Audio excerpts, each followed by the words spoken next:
I'm just testing the microphone. Can everyone hear me? Yes, I can hear you. Yes, we can.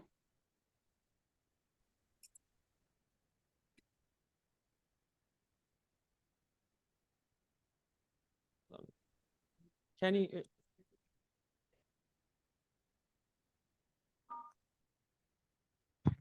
Okay, just testing one more time.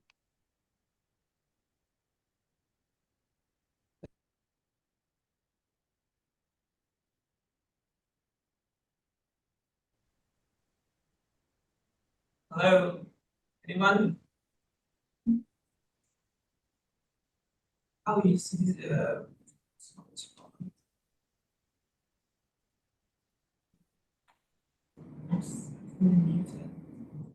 So I've been telling everyone Austrians are really good at technology.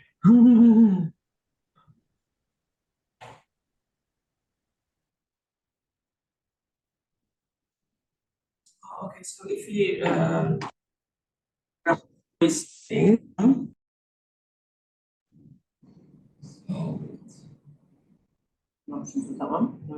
yeah. Let's see. That's what it was on. I swapped it off to try the other way. Oh, it's still. Okay, I'm gonna. It might be that everybody else needs to be muted, but you're probably can't hear this. Maybe that's the problem. Okay, could everybody mute themselves just to see if that's causing the problem? How about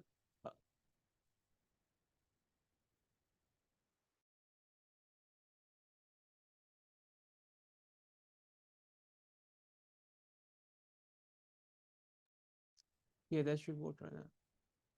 Okay, I really don't know what's causing it.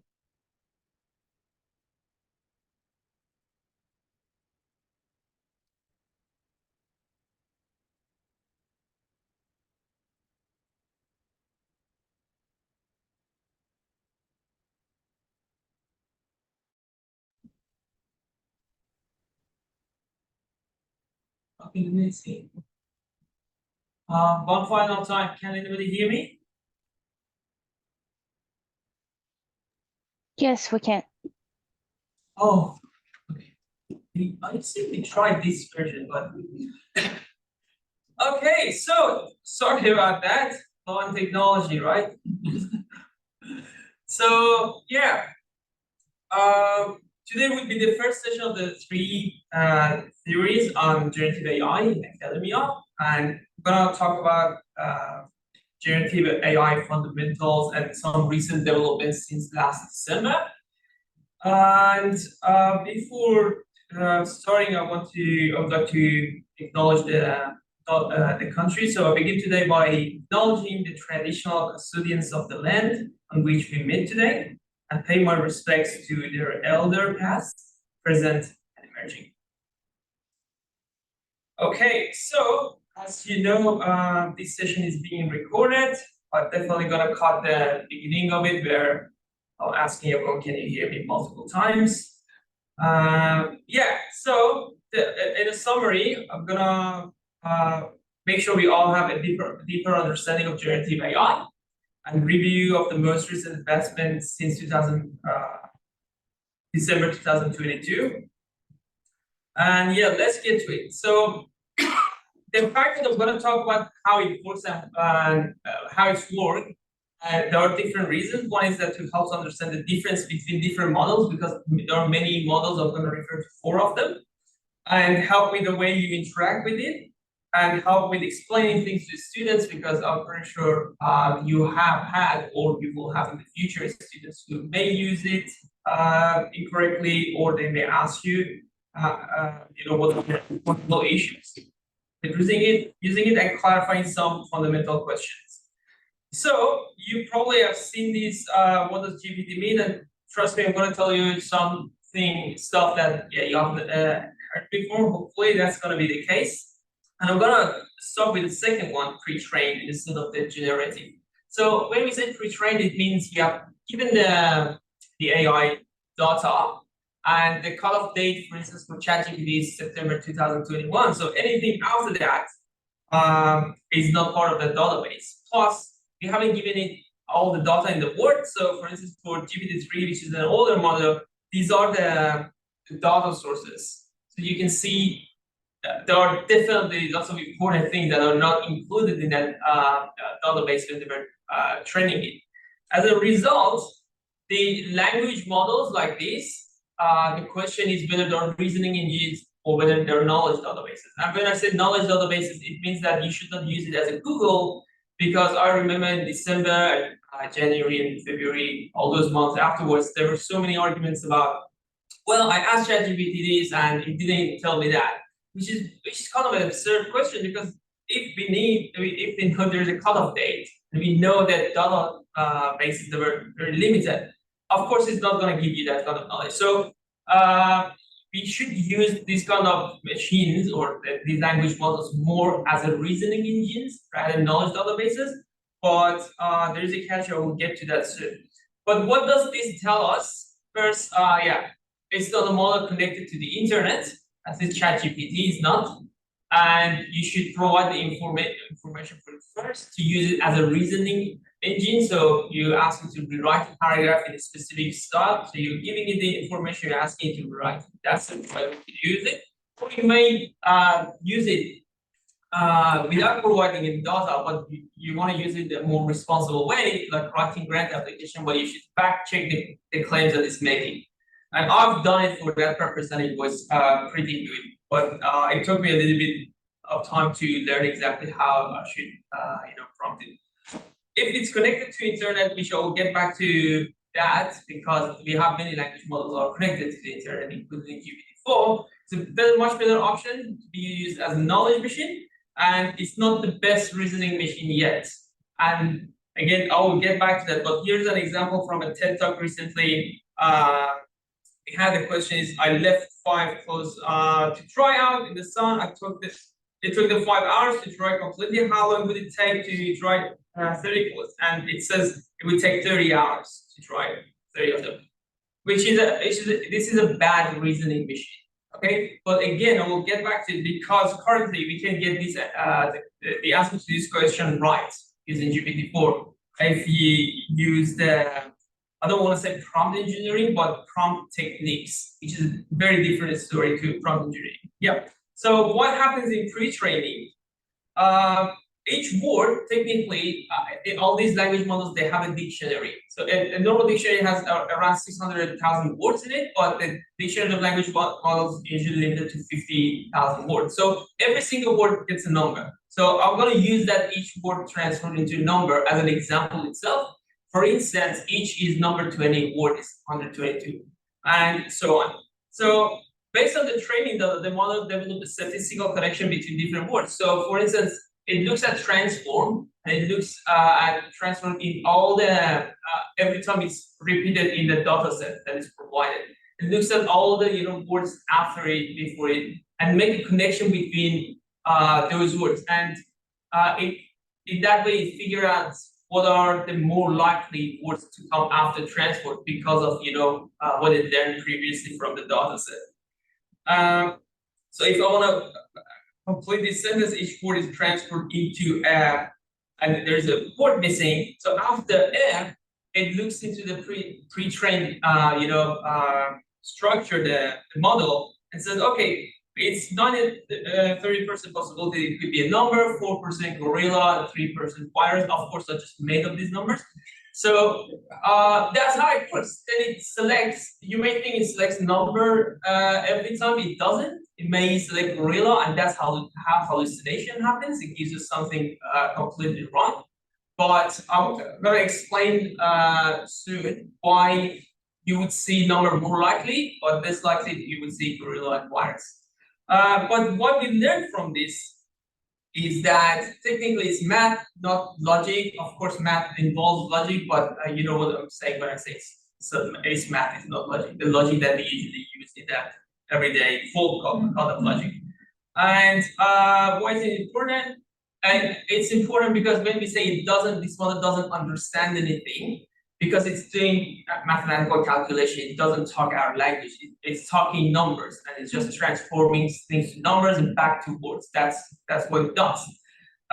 So it helps myself, check the output of ChatGPT or GPT-4 every time by thinking that, yeah, these are actually numbers that are not real words, or it's not the actual logic the way we do it. Otherwise, it's very easy to be convinced that what is, spitting out something reliable.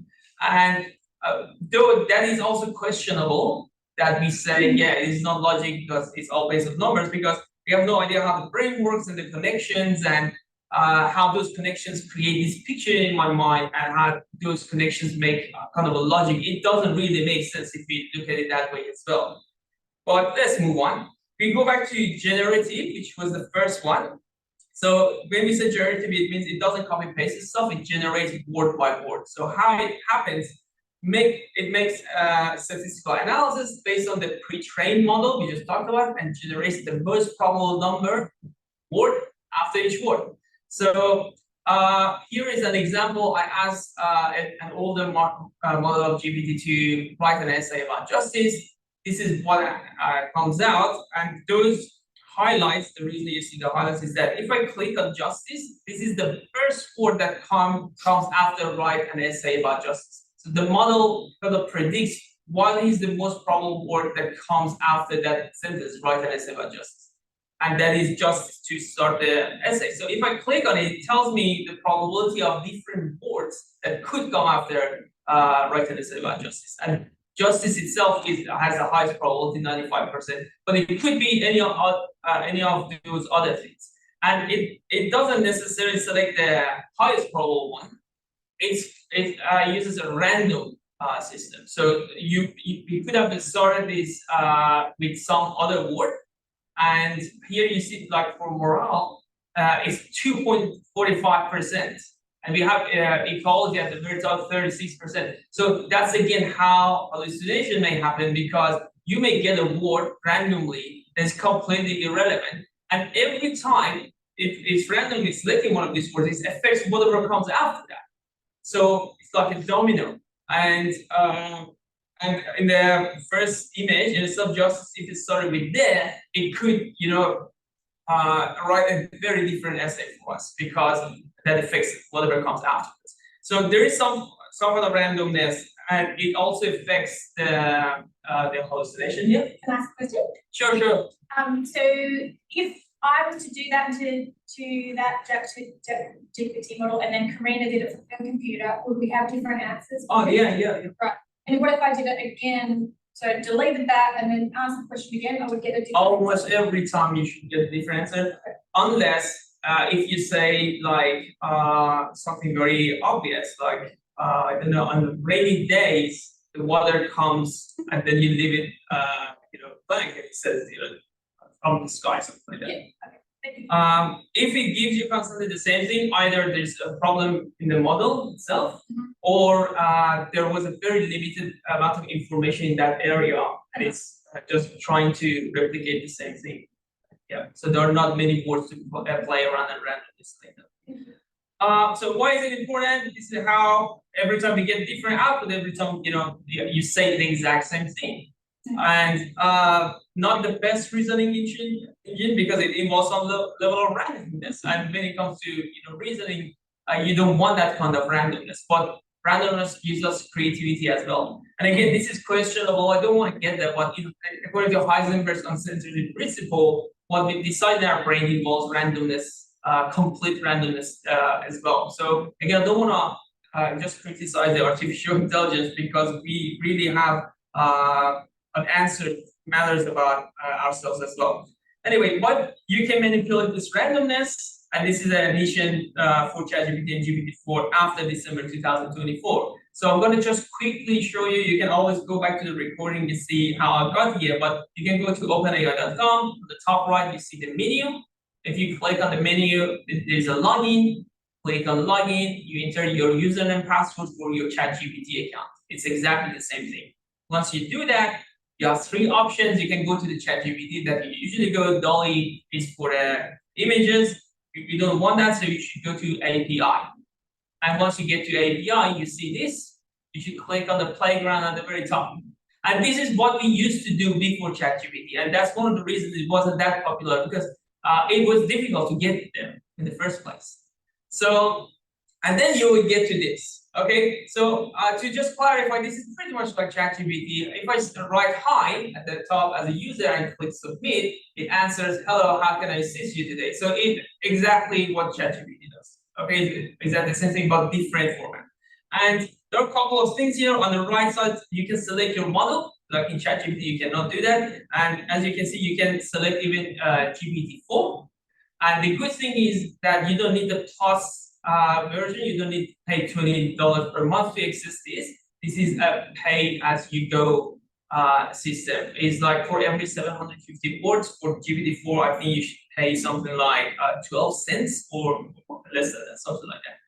And yeah, and just remember this GPT 3.5 Turbo, which is technically ChatGPT. That's 16K. I will refer back to that later. So let's say we just select GPT-4 or 3.5. And another important thing here is that at the bottom right, it says API and playground requests will not be used for to train our models, which means it's a safe place to put in your research, or at least that's what they are planning. They're not going to use it to train a model. They keep it for 30 days just to make sure you're not using their system for instance, scamming or writing codes to hack other people. Otherwise, yeah, it's a safe place.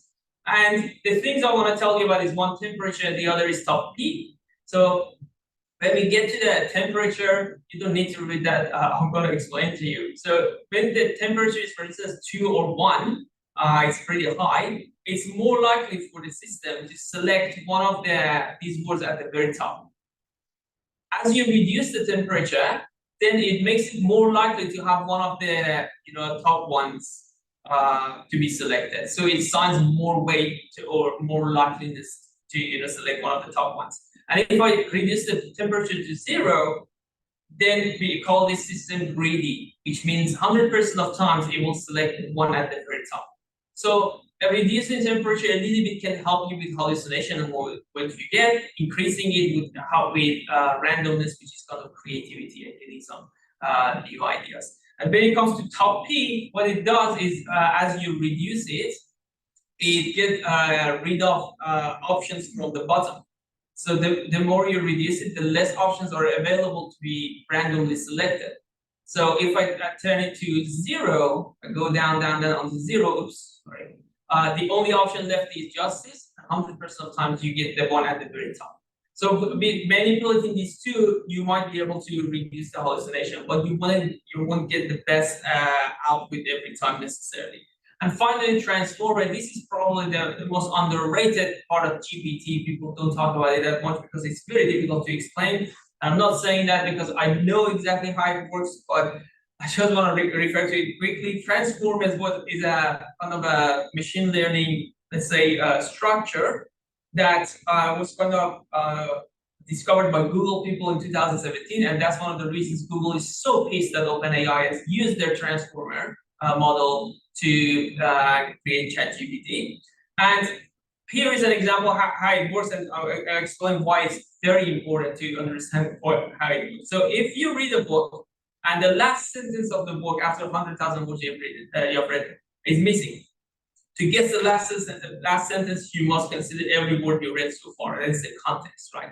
And then a transformer model does that by understanding the context, by assigning weights or statistics to the previous words. So it considers the whole 1,000 words, not exactly all of them. Again, I don't want to go into details, but it makes a consideration of what has come before, which is the context. Then you use the pre-trained model, and together it predicts the next possible word. And then again, it looks from the very beginning, all those contexts it considers them, and then pre-trained model and predicts the next word and the next word until you have the full sentence.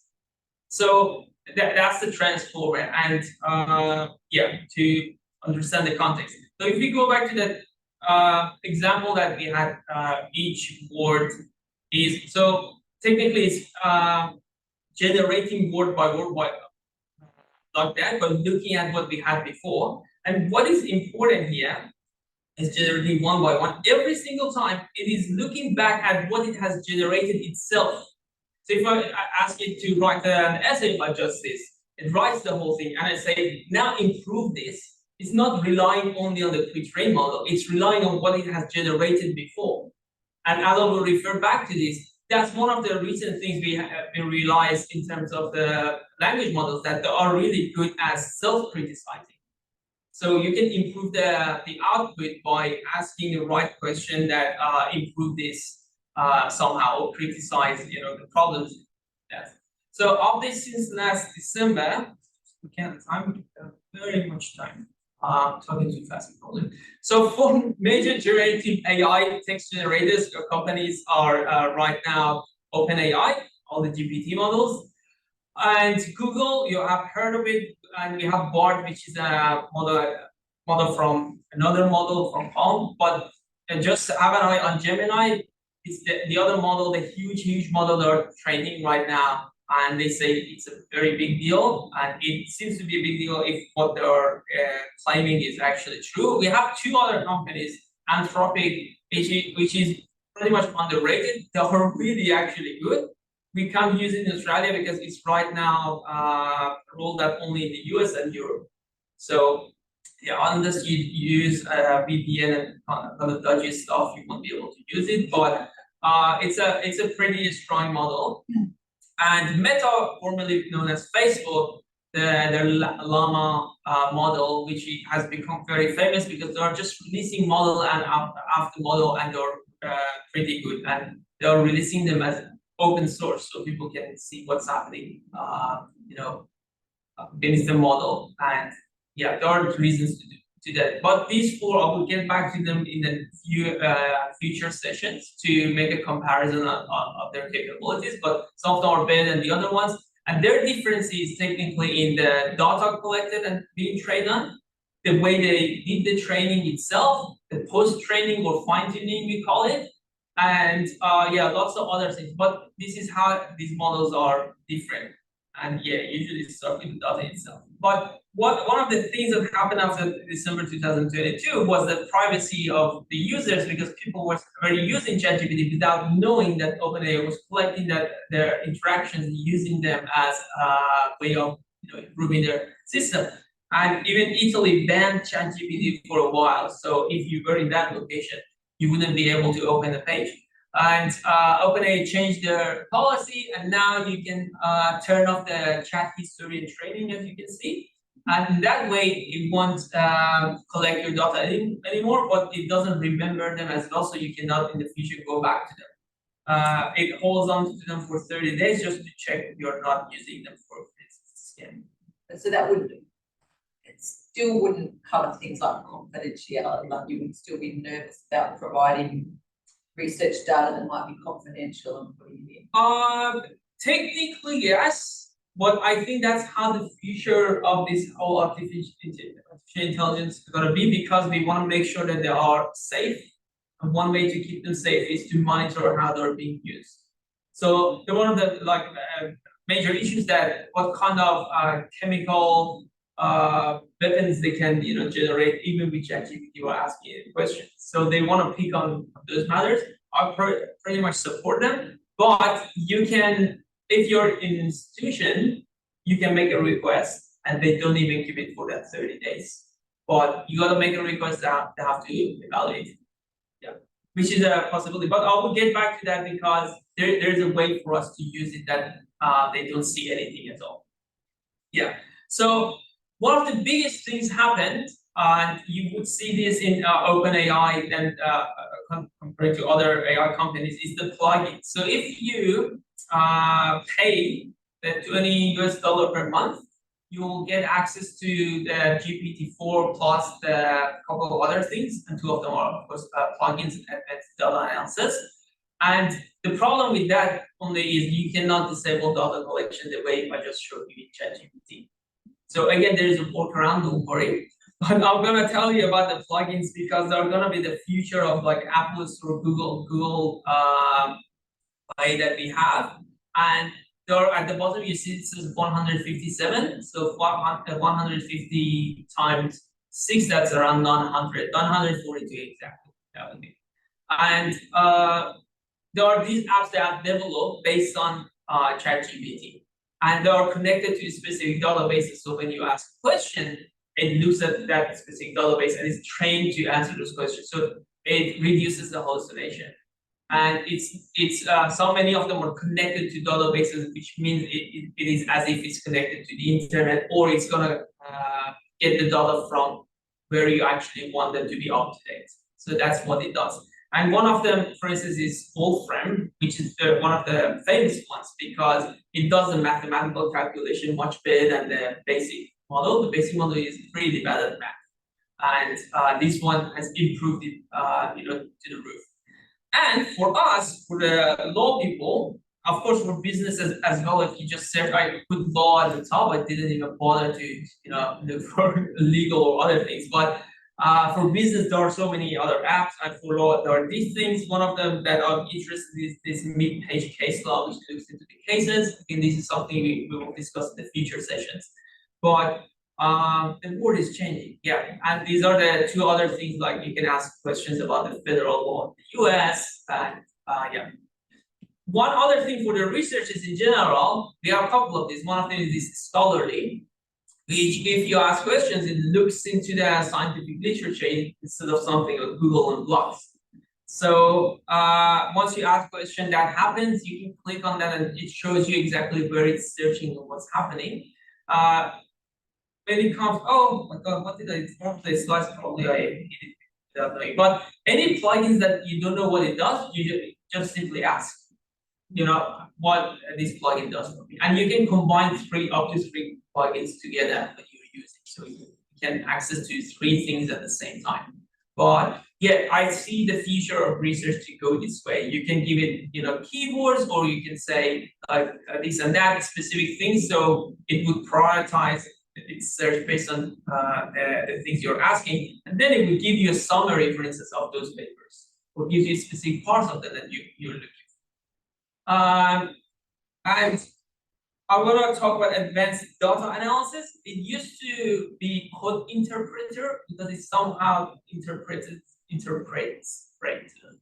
codes, but it didn't make sense to the public, so they changed it to advanced data analysis. And this is one of the sexiest AI tools I've ever seen in my whole miserable life, honestly. So if you ask it what it does, it says like, I execute Python code, which is programming code, or visualize. Many of them are not relevant to us, but like when it comes to visualization, you can give it, the data for a graph and ask it to, make it in a specific way, and it makes it for you. But it's still in beta. It's still in beta, and it's not there yet. But it was a huge, step towards having a personal assistant. Even you can upload videos and ask it to cut the last 10 seconds and change it to black and white, and cut this and add that. It's just like incredible. Exactly what we wanted, And the sexiest one is the data analysis, because I've never dared to upload my own data again because of the privacy. But I've seen the demos, people doing it, and there was this guy that had like 100,000 numbers in an Excel document, and he changed one of them only and uploaded it and said, which part of my data doesn't, look all right, something is dodgy, and it picked exactly on that one number that it changed. So you can ask it to analyze the output of your research. It can find the connections, things that we may not be able to see. It may find those connections. So it's going to be a big deal once we get access to the one that comes to privacy. Again, I will get back to that. Very cool stuff in general.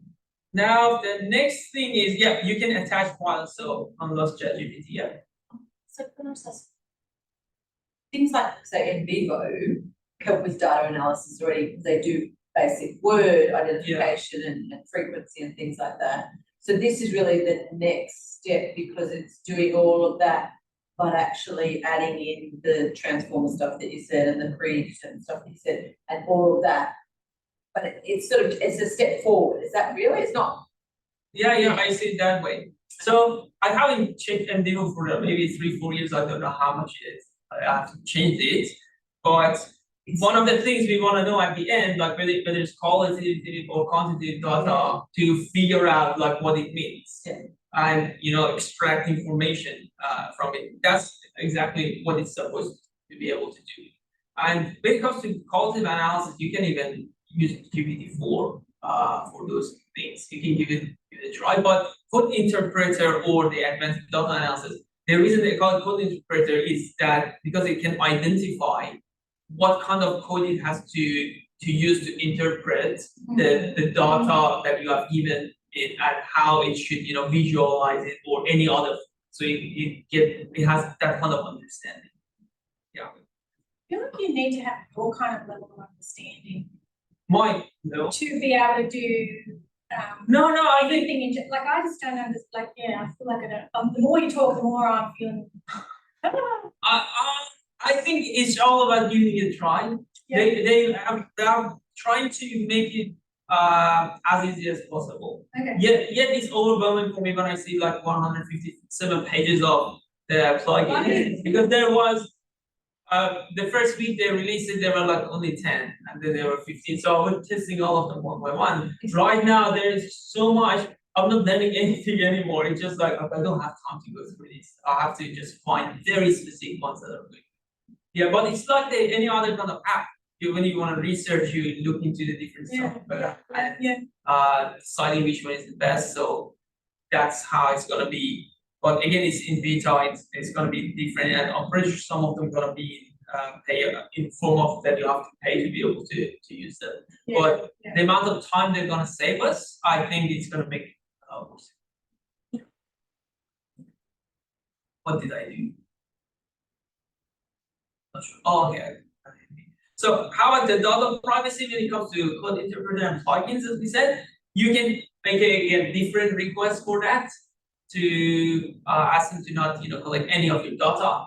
The other thing I'm hoping that is going to happen is the university, it's the new plan that they released just recently, which is the ChatGPT Enterprise, which offers complete security and blah, blah, blah, blah. So it's like when you get Microsoft OneDrive, for instance, no one can access that except you. So that's going to be something like that. I'm pretty sure Microsoft is not happy about this. They have internal conflicts, apparently. Yeah. So language model connected to internet. Either the plugins that I just talked about, that there are some of them are connected to internet, the plugin store. We used to have another plugin for like a Google search on the where you see here. You see 3 options. There was another option that called Bing, search, something like that. It was awesome because whatever it was outputting, I could ask it to fact check it, then it would go on the internet, find the information and fact check it. So it would be, it was more reliable. But then they said, yeah, there is a bug in it and we are fixing it. It was very dodgy. It's been a month, I think it's been out.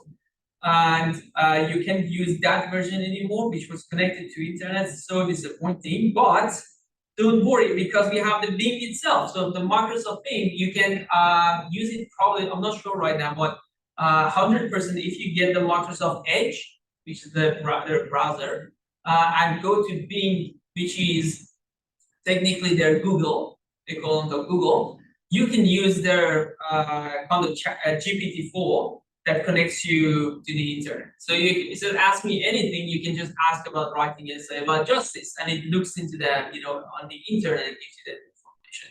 So it's more up to date, and this is kind of interface you will see. At the bottom here, you see it says more creative, more balanced, more precise. So now you know that top P, and the temperature I told you. This is those things that they change it, for you.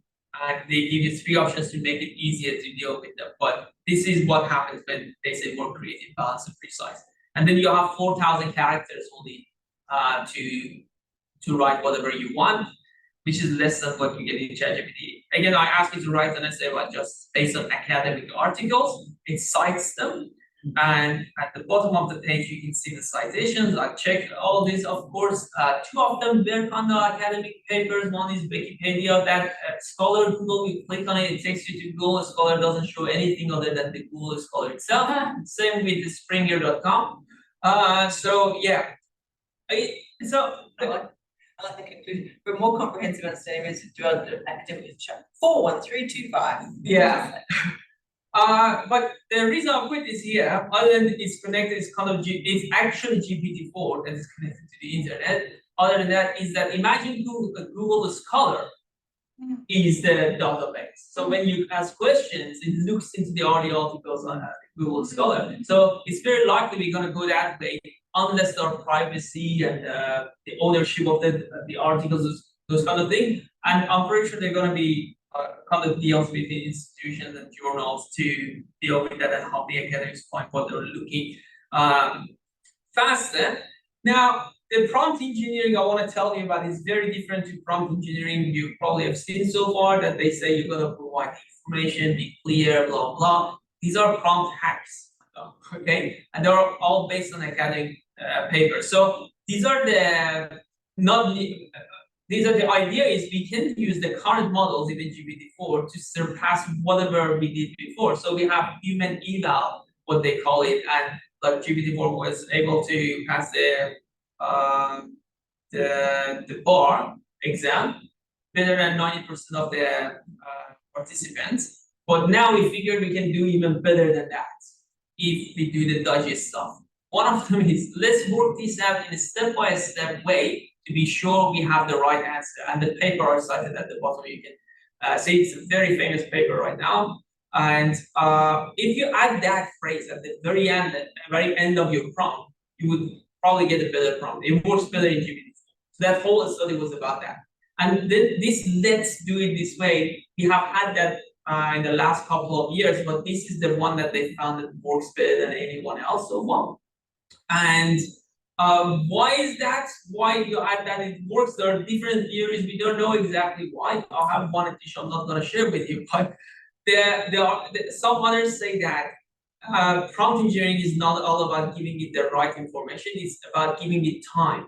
So when you say, let's figure this out step by step, the AI involves itself with more neurons in the neural network to get the answer. And then it tries to answer step by step, which means it constantly looks back at what it has already generated and make a conclusion to what should I generate after. It does it step by step. So that's one of the ideas. So that's pretty, it makes sense to me. We have another paper enhancing large language model composition by dialogue-enabled resolving agents, which I love this book. It's funny when I'm reading this. It's amazing. So what they did is they generate the input the way you do. You ask the question on the left side, it gives you the input, and then they assign two kind of fictional characters, the decider and the researcher, as agents, and say based on this and argue whether this answer is correct or how we can improve it and stuff like that. So it's like three colleagues sitting, one of them says something, the other two argue until they make the output the best and the most reliable one. And they realize it actually works. It actually makes the output better than what it was before. So making the dialogue would, make the output better. The other is reflection, which I said, again, when I talk about transformers and the context, reflection is asking the GPT model to reflect on the output it has already created. And they said that, for example, reflection achieves a 91% pass-1 accuracy on the human eval coding benchmark, surpassing the previous state-of-the-art GPT-4 that achieves 80%. So by doing that reflection prompt hack, they managed to increase the efficiency accuracy by 11%, which is extremely high. Like it's kind of simple what they're doing, but there's some coding involved to make this reflection work. Again, you can always ask ChatGPT after the output, can you make this output you just generated better, and or make it an argument, like assign two agents and argue, this output and give me the best outcome out of that argument. Again, I told you about why the context matter and why I told you about the transformers. I'm going to skip that. Another research by OpenAI themselves was released recently, a couple of months ago. Let's verify step by step. So one of the things that they do after training their model is they use humans to create these question answers to train the model towards to what we want, like a question answering machine. So it's always like a question answer. So they train the model in different steps. And one of the things they weren't doing when there is a question, they were looking at only the output, the outcome, and verifying that, yeah, good, this is good, this is what we want. But sometimes, like in math question, they realize that the process is wrong, but the output is right. And they were giving thumbs up to those. So it means that the model was learning incorrectly, how it works out. So there are two terms they use. They have the supervision model for training, or process supervised model, and they have I think the output model, something like that. So anyway, they realized the supervised model, that they look at every step of the whole argument or the logic the system has used, and verify them one by one until they get to the end, is a much more reliable way. So one of the plans they have to reduce the hallucination and make their system more reliable is to train it that way. The only problem is it will cost them much more, because verifying each bit is much more expensive than the output. But before I forget, because I didn't include it here, it seems they have already started collecting data for GPT-5, which I predicting in 18 months maybe, or a little bit earlier it will come out. Anyway, so yeah, that's they say in the paper at some point that they were surprised how much better works the system if they do it that way. Another development is the token length. So token is like not exactly, but equivalent of number of words you can put in the model and how many words it can generate. And the importance of it is that it allows the model to process words and perform tasks such as documents or relations. So let's say you can in ChatGPT just copy 3,000 words. In the ChatGPT 16K, which I showed you, you can copy 12,000 words, and so that's a lot. So here are some examples. The ChatGPT 3.5, the maximum has increased to 16,000 tokens, which is 12,000 words. GPT-4 comes with 8,000 and 16,000 models. That is 6,000 words and 12,000 words ish. And Cloudy 2 from Anthropic comes with 100,000 tokens. That is 75,000 words. And there are models that are working on that goes up to 1 million tokens, 750,000 words. Technically, you can copy part of your library and ask me questions. So again, this is how it goes. And it's not, the importance is not that you can now provide, because we said it's a reasoning machine. So if you copy the whole textbook and then ask it a question, you can get a much more reliable answer. And that's the way to go probably in the future. Another important thing is that the way we use these models is a zero-shot learning, which means we ask the question, it gives the answer. But the more proper way to use it, and we used to do it previously, like 2 years ago, was that you provide 2 examples, like 1 or 2 examples. If it's 1 example, the AI would learn exactly what are you looking for in that example. That's what we call one-shot learning. And if you provide 2 examples, that would be 2-shot learning. And then after that, we would say you did few-shot learning. And there is a study, recent study shows that with 2-shot learning, adding that, let's do this step by step, that increases the accuracy way more than the previously, the assess. So more token, then it means that you can provide more examples for it. Like if you want to draft an exam question and say, here is the type of exam question I want, create this one, and then you copy an exam question from 5 years ago, and say, good, great, you did it. You're copying everything yourself, but acting as if you're communicating with the model. And then you copy another exam and say, oh, that's great. Now make a third one, another one. And then the AI looks at the communication and says, this is what you asked me. This is a good example of, an exam question. You give one more time. Okay, I learned it pretty well. Now I, generate an exam question for you that is similar to that style of exam. Yeah, and reserve fusion. Yeah, that's what it said. One more thing, I believe this is the last one. Text classifiers. If you remember that all the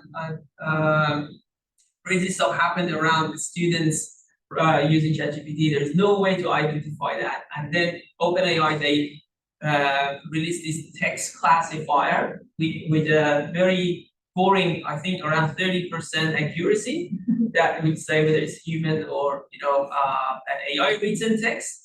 They removed it a couple of weeks ago because they were like, this is not possible for us to do that. And even on their safety page, I have about AI safety page that they talk about like the video, images, that we should figure out who has generated it, whether it's a human generated or AI generated. There is nothing about text. So apparently there is no hope for text, identifiers. Still, there are some people working. They say whatever we have done doesn't work unless someone finds a very different way of doing it. There is no way we can do it. That's it in terms of text. Now for images, we have the same issues, but Google just last week is something that claims that they can identify images. Especially, it's very important because of the election in the US and all the fake stuff people are gonna make with AIs. And one last thing. So the other things that happened, it was around the data, that our data, people, researchers, I don't know, general public, our data was used. We never, allow them, give them permission to use it. Now we have the idea of synthetic data, which is they ask the AI itself to generate data for them, and then they feed it to the AI again. And you would think that that's not high quality data, but they compared it to when they give human data to it, and the quality is almost the same. What do you mean? So I can have another identity? More a whole data set for me? Not for you. So they ask ChatGPT, for instance, or GPT-4 to write essay about this and that and that and that. These are all the data they speak, and then they use that data to train the next model. Oh. Yeah. So there were rumors that GPT-4. Now, probably someone already said that from the OpenAI people. I can't remember that GPT-4 part of it was by created by synthetic data, like around 10% or something. Someone asking, thank you so much for being. Okay, no worries. Yeah. So because to us there is so much data out there, but to them it wasn't. They were like, there's a limit how much we can do, and because of all the issues that were raised recently, they have data problems. Even OpenAI again months ago, they created this kind of bot that goes on all the websites and it gets all the information from different websites. They say that if you don't want our bot to collect your data from your website, you have to add this code to the underlying code, and then our bot will do that. So they're kind of saying that you're opt-in unless you opt out. This is not the right way of doing it, but this is the only way that they see they can do it kind of legally, or making sure that in the future they're not going to be a problem. And yeah, that's it. Thank you. If you have any questions, we have 11 minutes. Otherwise, we can all go and do our own things. So you got more. Hi. Amir, can I ask a question?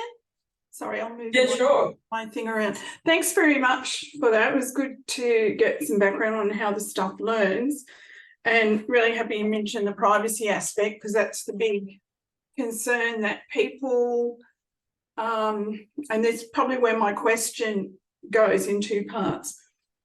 One, you talked about it driving off, it's accessing stuff off Google Scholar, which is great, except there are some predatory publications on there, which means it can also be drawing from poor quality publications. The other one is with your level of knowledge about the system is you're really on top of what needs to be switched off and on, and making sure the data is secure. I'm not sure or not confident that, well, I know I'm not as literate on that, and I would hazard that we don't have a large number of our staffs who are equally as literate and may be attracted to use some of the derivative tools that other people have built off, not the plugins available through ChatGPT, but things that are promoted on Futurepedia and newsletters and things where people say, oh, this will revolutionise your life and make things a lot easier. And those are connected to the internet, and they are harvesting if you go into the privacy and terms and conditions. How do you see we can educate our staff and our students to discern the difference between what's appropriate to process through generative AI and what's not? I think that's a very difficult question, but the way I always had in my mind to have very short episodes of different things that you can teach about AI. Very short, like a 2-minute thing, 3-minute thing, nothing longer than that. And another thing is, I think we have to make some of these compulsory for staff and students, because again, this is a word, the new word, like I don't know, if we go back 10 years back, we won't probably let our kids to use social media that they're using right now, but it's out of hand right now because we didn't know back then what's happening to them, the way they're using it. I'm not advocating banning it or anything. I'm all for embedding it, but embedding it safely. I'm saying the way they are using it, so we would, change the way we would, talk to them about it. Like, this is how it's going to affect you. This is how they're, manipulating the psychology of humans, as they call it, hacking our biology. And I think with some short courses, like a 3-minute things, number of them, making it compulsory. The other is having more discussions around, campus and university on these things, because sometimes I hear from students, many of the students they don't know anything. Some of them know too much, and that's what it means when they know too much. It's not that they're using it in their daily life; they're using it daily, and yeah. No, I agree about training and things like that. It's just I'm concerned about, and from the space I come with, we tell students not to cheat, but they still cheat, even though we train them not to. So making sure they put the checks and balances in place is, we can train them, but it's still risky, that's all. So thanks. Anyway, that was my question. I think, and I think my only recommendation is, before they start learning it on their own, it's better that we teach them. I think that's the way to go. Otherwise, they will form this idea, which they're already doing it, but they form this idea that would be difficult for us to change. Too, but the concept of privacy, ownership, all of those things is changing with all of this stuff. Our students think of privacy very differently than we. Yeah, that's true. Yeah. And I mean, ownership, and they don't really understand. Well, I would not want to put all my data out there, share my data, and maybe that's going to change our understanding of ownership of data and sharing of data and creating content. I totally agree, and that's why I think we should have more interaction sessions with the students. I know some universities have done it. They've done these huge kind of events, talking to students, reps live, and to make it, a real thing. That what do you expect from us? Like what this means to you? How do you want to use it? How do you think it is fair to get a perspective from the students? Because clearly, as you said, we think differently about, for instance, privacy. Yeah. Hi, I think, is it my hand you're referring to? I'm not sure. Yeah. Okay. All right. So one of the things that intrigues me is that we always think that we should be we should be using versions of these kind of large language models that are on the internet, actually in the wild. But there's also versions that run on laptops now, Orca and things like that. And I'm just wondering whether we are also, in education, a little bit behind what some of the technical capabilities are and some of the diverse options that are. For example, I run a negotiations subject, which could really use a conversational large language model, in terms of practicing negotiation skills, for example. It would be kind of really amazing to see that in the classroom.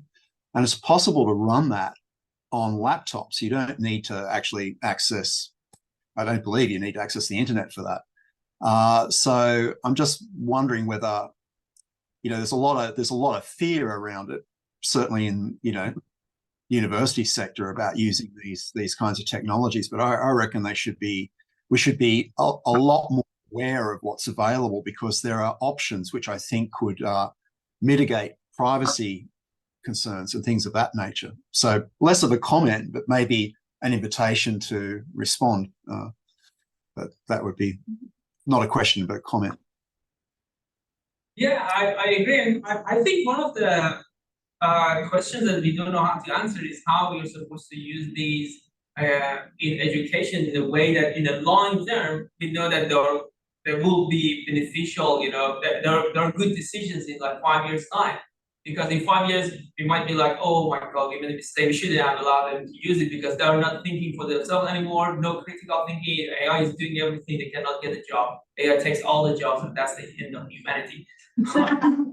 But at the same time, I agree that the way to understand is we gotta try it. And the thing that maybe is missing is an easy to access network between academics that can share everything and people know exactly where to go. Like I've looked at different universities, they're using some form of this, but some of those presentations go like 50 slides, and I don't have time for that. I don't know how other people would have time for it.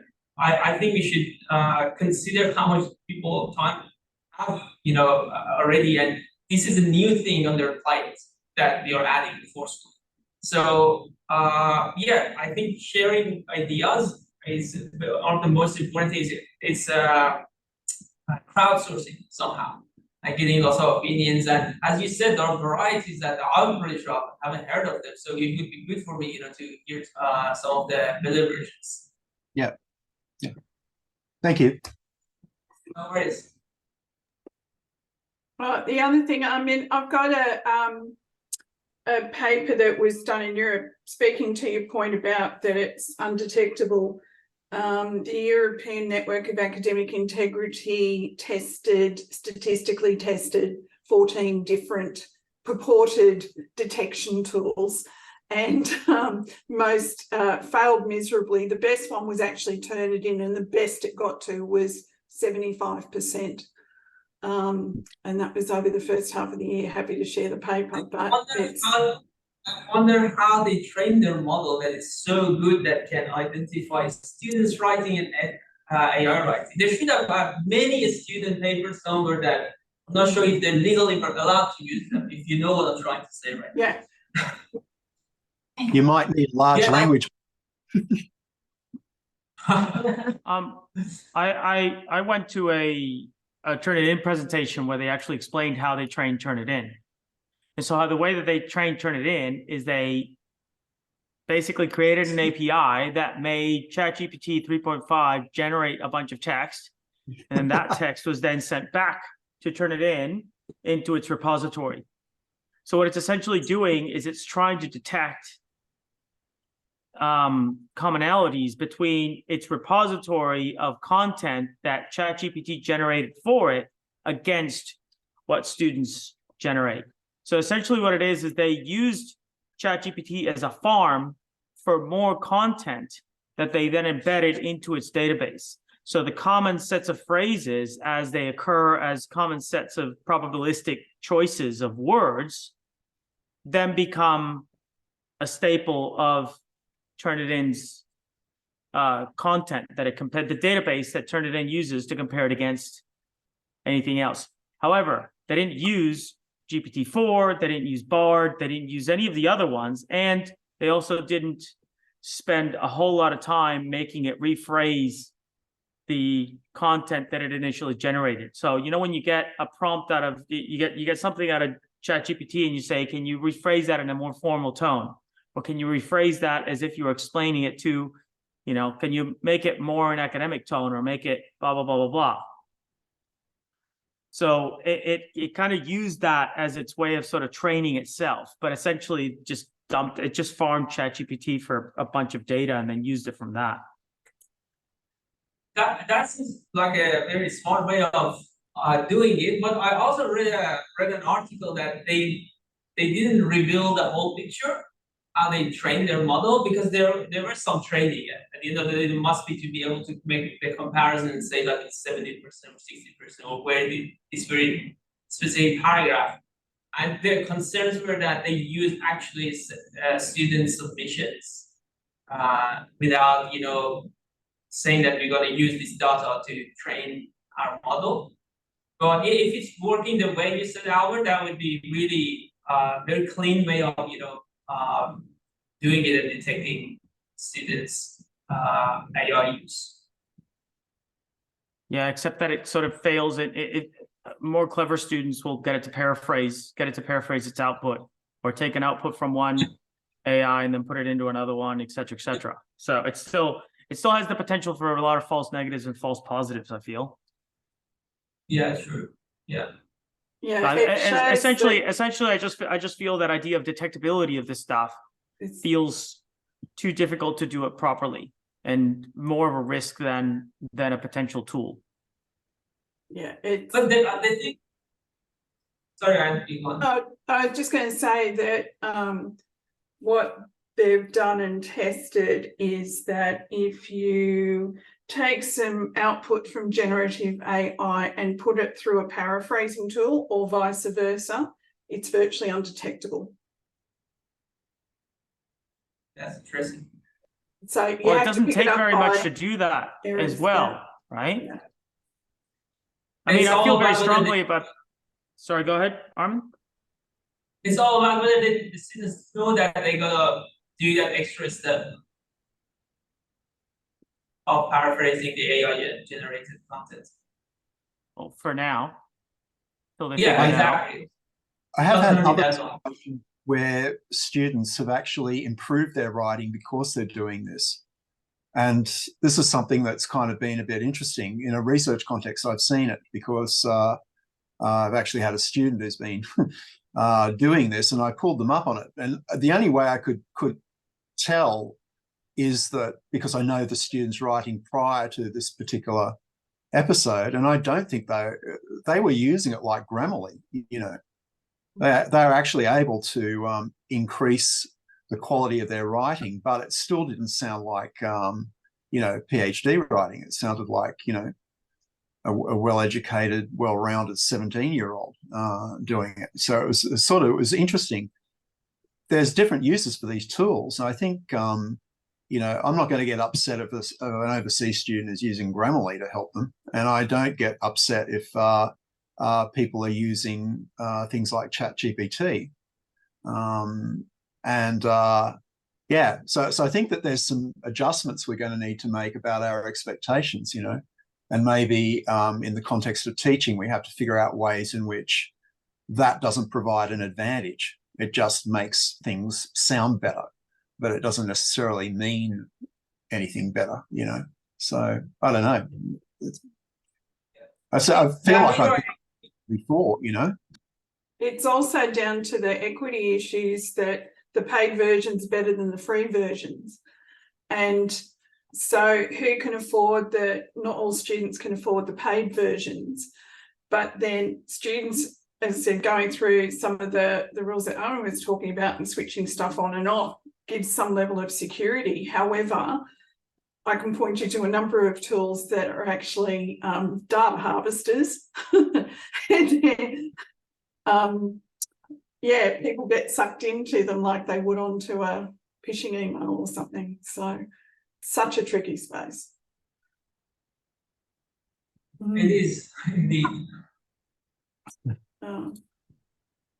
Okay, so if there are, I'm really enjoying the conversation, but I don't want to keep everybody here. If there are no other questions, then I guess we will meet, I think, in 2 or 3 weeks, in the second session, which is about teaching, using generative AI in teaching. And the last one would be use of generative AI for research purposes. Yeah. Okay, thank you, everyone. See you later. Thanks. Bye. Thank you. Bye.